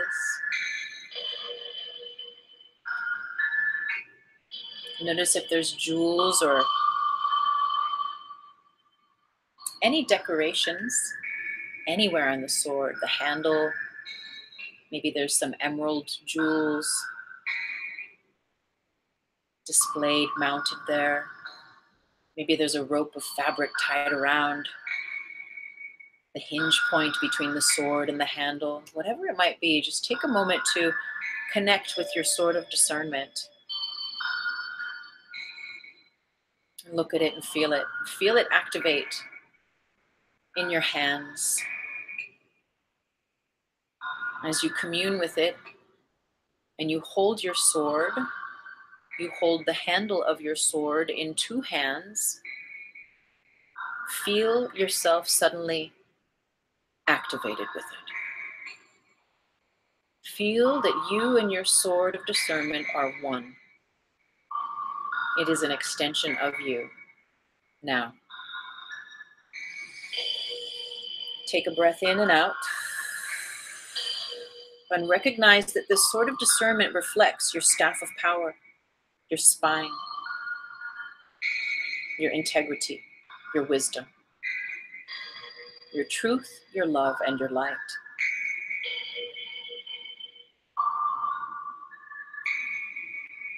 Now with this sword, holding it in your hands, you're going to turn around 180 degree, and in front of you, you're going to see a beautiful spot in nature, and you're going to find your power spot there. It might be on a rock. It might be next to a tree or by a body of water. Find it now and stand. Don't sit, stand. Take your feet a little wider apart in your stance. And you can hold your sword down for now. And take a moment here. Feel yourself connected to the elements. As you look around yourself, send and extend out your blessings, your acknowledgement of the environment that surrounds you, and place love there. You are connected to your higher self, one with your higher self. You are now in a realm of love and light. Take a breath in and out. Holding your sword, feeling that handle. Notice if your palms are getting sweaty. Notice how you feel.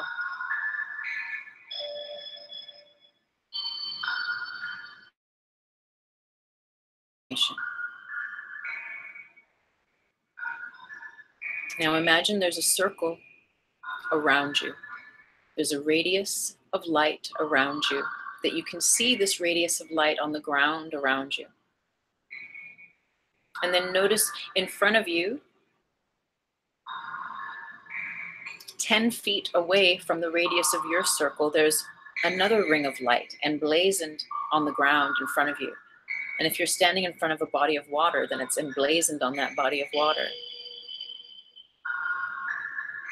Now, ask your higher self to call forth that person or place or thing that you are ready to cut cords with now. Allow your higher self to bridge that space, to bring, for the highest good of all, that person, place, or thing into that ring of light that resides opposite you, in front of you, outside of your ring of light, in their own ring of light, and just see it, see them, see it. And just notice where the cords are connected. Notice any polarities, what words, what energies you feel as you become aware of the cords that you are connected with these people, this person, this place, or this thing with.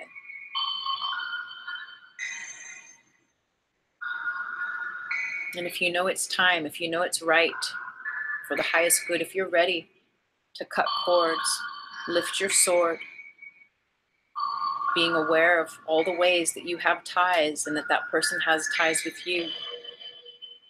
Lift your sword, and for the highest good, one cut. And it can be soft, it can be fast and swift. Slice it down. And imagine that sword just burning, blazing like a laser right through. Whether it's one cord or hundreds of cords. And as that sword, you only need one slice, cuts through. Imagine all those strands, those threads, just beginning to dissolve, disappear, and transmute into love and light, and allow them to dissolve to their root within you, to the root, their root through the grid of how you connect to those grids.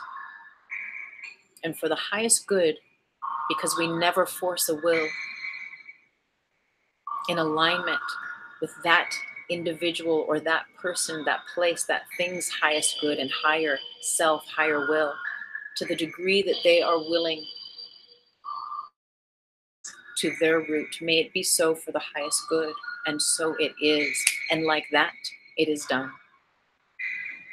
Now allow your sword to rest down now, holding it, pointing it down to the floor as you stand. Just allow yourself to truly come into that sense of feeling the spaciousness now. How through cutting those cords, there's an alchemation, an alchemy that takes place within your body,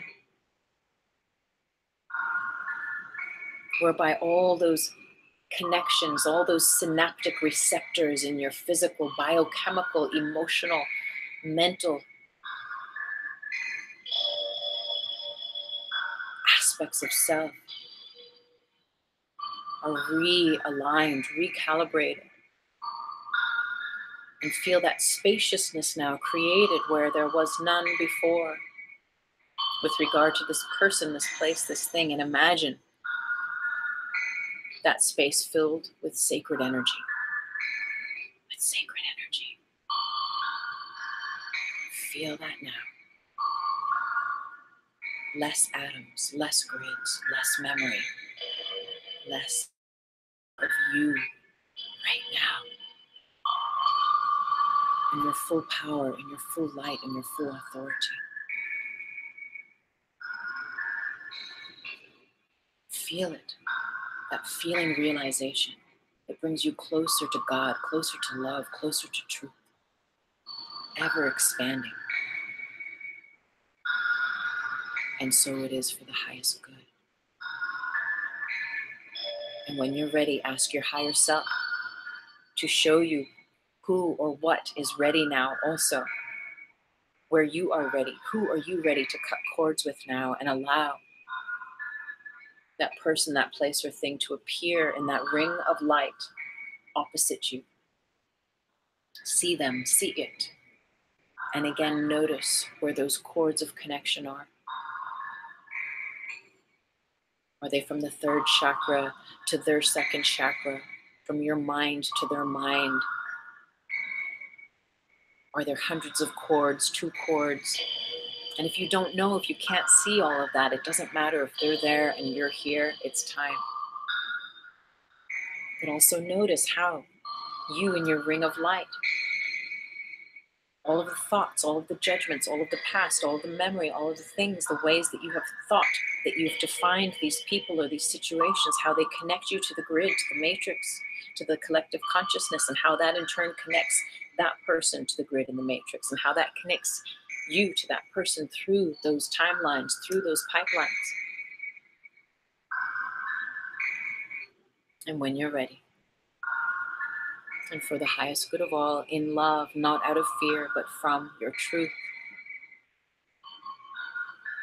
raise your sword overhead. Take a breath and cut. Cut the cords. And instantly they begin to dissolve, transmute, and alchemate, disappear. Allow those cords, those grids that connect you, that bind you, that tie you, to dissolve to their greatest degree and for the highest good of all, down to the root. And we ask that be so for the highest good, for this person, this place or thing that is here in front of us now, doing this work with us. For the highest good only, never a force of will. And as those grids, as that memory, as that past, as those parts of yourself where you have rented out your mind, your emotions, begin to dissolve, you come back to your true feeling realization, your true feelings of love and of light. And again, being one with the spaciousness, more space between each cell, more space between each breath. Take a breath in and out.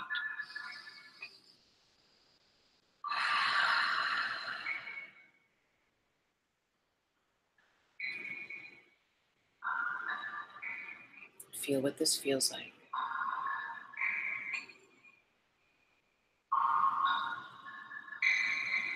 And inviting in sacred energy, inviting in love and light, and allowing that love and light, the divine intelligent wisdom, to be that healing salve that continues to create the correct conditions for further healing, for further calibration of your highest self, truly integrating with your person self, with the name of you, the person that you've incarnated with in this lifetime as a human. Feel that integration activating. And holding your sword, facing it down, facing the tip down. One more time, ask your higher self to deliver into that ring for the highest good, that person, that place, that thing that you're ready to cut cords with. And for the highest good, the degree that they are ready to go and have those cords cut too, they will appear. If they're not ready, if your mind thinks you're ready to cut cords with someone, but if they don't show up in that ring, then it's not time. We get to just trust that and allow. See what or who shows up there. And again, notice all the cords, or maybe it's one big chunky cord. Just notice all those ties that bind. And again, reflect on how that connects you through the grid to that person, that place, or that thing. And without judging it, without adding more cords, when you're ready, raise your sword of discernment overhead, holding the handle with 2 hands. When you're ready, cut the cords. See them dissolve, dismantle, transmute into love and into light. See those grids that had once connected you in the past dissolve into greater love and light. Disbanded to the degree that you are ready to truly release to the root. May this energy run, may this energy tool, may this meditation work for your highest good, for the highest good of that person, place, or thing that had joined you in that ring.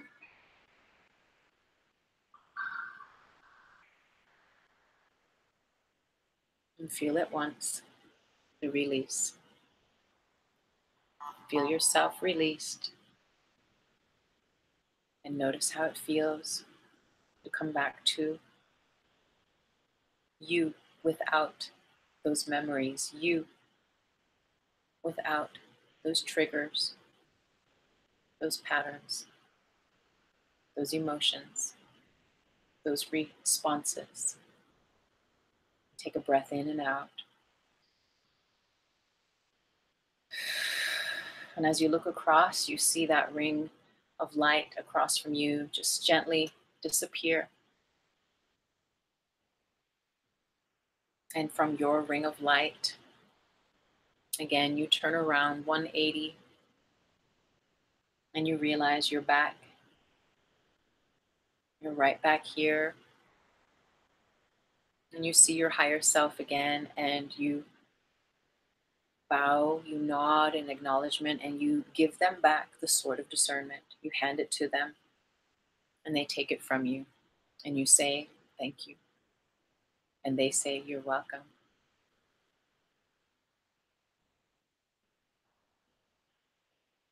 You are now free of those ties that bind.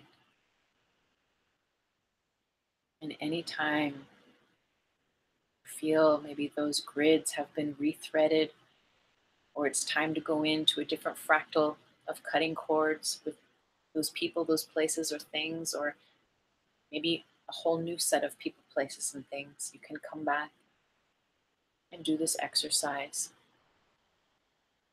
And for the highest good, may it be so, in alignment with pure white light. And so it is. Take your time, take a breath, slowly blink the eyes open.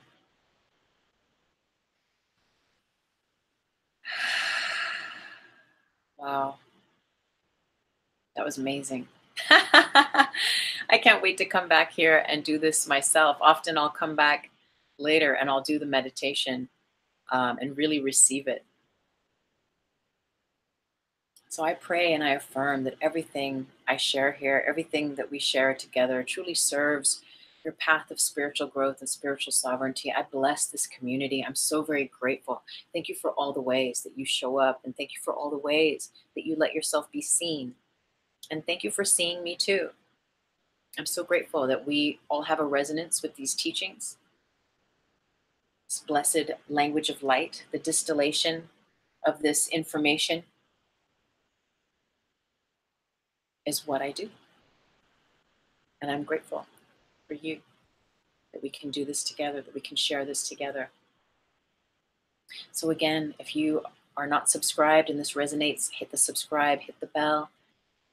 Go to my website and subscribe there for my monthly love letter. All my books, I have free books. I have books you can buy down below in the description box. And I also have a donation link to PayPal if you're interested in donating to this channel. I'm grateful. I receive it and I bless it and I bless you. So juicy, so blessed, so good. Thank you everyone so very much for all the ways you show up and all the ways you share love with me. I love you so much. With all of my heart. Namaste. Namaste.